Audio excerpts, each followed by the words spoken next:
১২ই রবিউল আউয়াল মুসলিম উম্মার জন্য একই সাথে আনন্দ ও বেদনার দিন। এই দিনে নবীজি সাল্লাল্লাহু আলাইহি সাল্লামের আগমন ও বিদায় ঘটেছে। আউযু বিল্লাহি মিনাশ শাইতানির রাজিম। বিসমিল্লাহির রহমানির রহিম। আসসালামু আলাইকুম ওয়া রাহমাতুল্লাহি ওয়া বারাকাতুহু। আমার শ্রদ্ধাভাজন শ্রোতা ও সুধী মণ্ডলী, আপনাদের আন্তরিক শুভেচ্ছা ও স্বাগত জানাই কুন ফায়াকুন ইউনিটি চ্যানেলে। আল্লাহর অশেষ রহমতে আশা করি সবাই ভালো আছেন।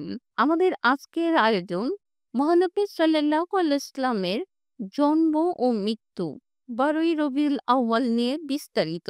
আজ থেকে প্রায় ১,৫০০ বছর আগে বসন্তের মতো এক আলো ছড়িয়ে পড়েছিল পৃথিবীতে।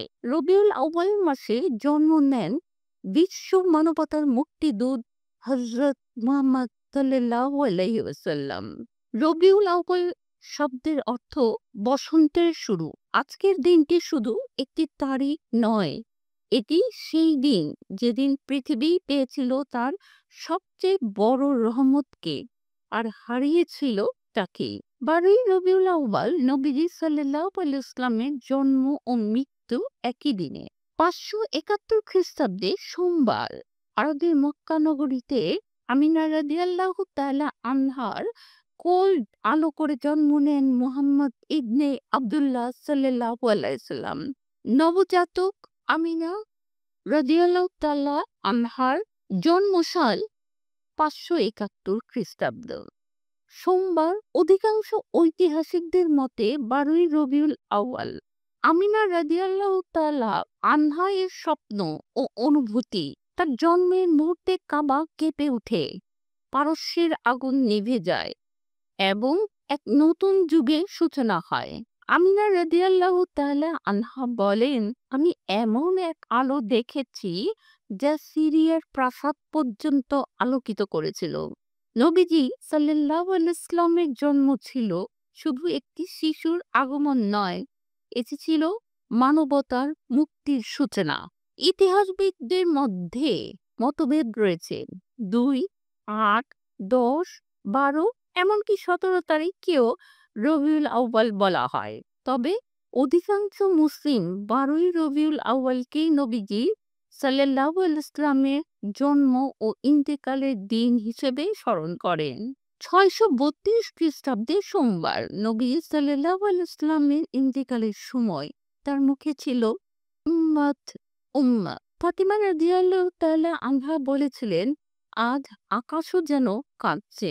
আবু বকর রাদিয়াল্লাহু তাআলা আনহু এর ইমামতি, সাহাবীদের শোক এবং উম্মতের দায়িত্ব সবই শুরু হয় এই দিন থেকে। আল্লাহ বলেন, তোমাদের জন্য আল্লাহর রাসূলের মধ্যে রয়েছে উত্তম আদর্শ। সূরা আহজাব ২১। নিশ্চয়ই আপনি সুমহান চরিত্রের অধিষ্ঠিত। সূরা কালম ৪। আল্লাহ কোরআনে ঘোষণা করেছেন, তোমাদের জন্য আল্লাহর রাসূলের মধ্যে রয়েছে উত্তম আদর্শ। সূরা আহজাব ২১, যা তার চরিত্রের পূর্ণতা ও মানবতার জন্য অনুসরণীয় দৃষ্টান্তকে প্রকাশ করে। আবার বলা হয়েছে, নিশ্চয়ই আপনি সুমহান চরিত্রে অধিষ্ঠিত।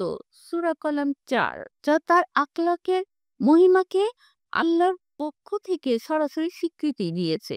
নবীজি সাল্লাল্লাহু আলাইহি ওয়াসাল্লামের সততা, দয়া, নম্রতা ও ধৈর্যের উদাহরণ মক্কার কাফিররাও অস্বীকার করতে পারেনি।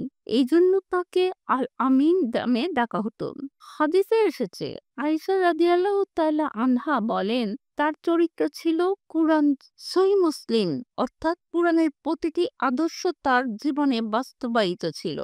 যুদ্ধক্ষেত্রেও তিনি শত্রুদের প্রতি করুণা দেখাতেন এবং মক্কা বিজয়ের দিনে তিনি সবাইকে ক্ষমা করে দিয়েছিলেন, যা মানবতার ইতিহাসে অনন্য দৃষ্টান্ত। তাই রাসূলুল্লাহ সাল্লাল্লাহু আলাইহি ওয়াসাল্লামের চরিত্র মানবজাতির জন্য সর্বোত্তম পথনির্দেশ, যা চিরকাল আলো ছড়াবে।